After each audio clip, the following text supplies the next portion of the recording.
Dalam berbisnis memang kita harus melakukan antisipasi yang baik. Bagaimana melakukan antisipasi dari setiap permasalahan? Tentunya kita sering mendengar yang namanya permasalahan itu ada dari dua sisi. Kalau menurut saya permasalahan itu nggak dua sisi, permasalahan itu ada banyak sisi, 3 dimensi. Dari sisi atas, bawah, kiri, kanan, depan, belakang kita harus lihat. Kadang-kadang kita tidak mempunyai posisi yang strategis untuk melihat permasalahan itu. Mungkin pegawai kita bisa lihat, mungkin partner kita bisa lihat, mungkin klien kita bisa lihat, mungkin konsumen kita bisa lihat. Sehingga mungkin kita juga harus mulai melibatkan mereka untuk menyelesaikan masalah yang sekarang sedang kita hadapi. Kira-kira kenapa sih omset kita kok nggak pernah naik? Kenapa sih karyawan kita kok selalu come and go? Kita datengin yang baru, kita pecat lagi, kita datengin yang baru, orang nyerah lagi. Kenapa turnover-nya besar sekali? Kenapa kok biaya listrik kita bisa mahal banget? Kenapa kok pengeluaran kita nggak pernah bisa kita tekan?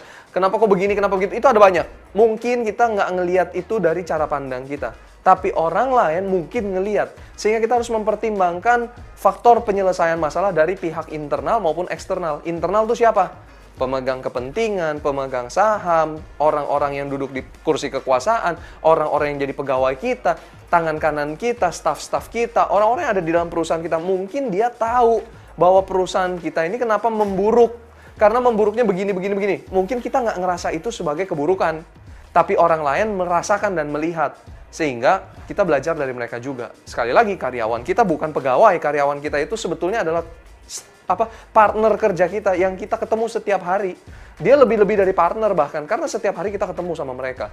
Jadi mereka tahu perkembangan kita, mereka tahu kekurangan kita.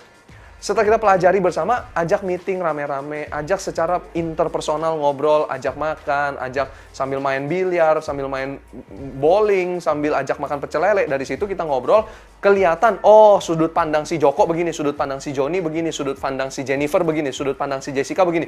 Kita satukan, kita perbaiki supaya bisnis kita lebih baik. Itu pihak internal.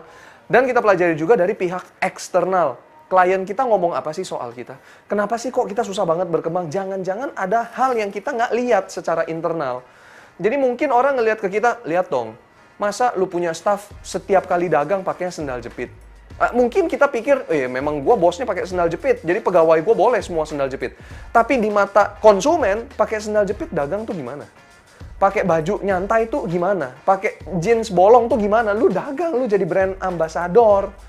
Jadi mungkin hal-hal yang kita nggak lihat secara internal, kelihatan loh secara eksternal. Harga kita di pasaran. Itu faktor eksternal, bagaimana kita bersaing. Kualitas packaging kita, kualitas warna, barang, percetakan kita, pada saat kita ngasih flyer, cara kita ketemu, pegawai kita ketemu konsumen, greetingsnya seperti apa. Ada yang senyum, ada yang diem, ada yang galak mukanya, ada yang mukanya lagi cemberut, ada yang mukanya terlalu santai. Pihak eksternal ngomong apa? Eksternal nggak cuma dari konsumen, dari klien bisa, dari investor itu juga eksternal, dari orang-orang yang ngelihat kita, pihak media pun eksternal. Berapa banyak orang-orang media yang juga memberikan feedback atau input kepada bisnis kita supaya lebih baik di mata media. Kalau di mata media bagus, mereka akan angkat kita. Jadi internal dan eksternal. Sometimes kalau kita bisa memecahkan masalah-masalah dari dua belah pihak dan kita melihat itu dengan seksama, bisnis kita bisa berkembang secara signifikan. Tapi sayangnya kita memilih untuk tutup mata, ngelihat permasalahan kita sendiri.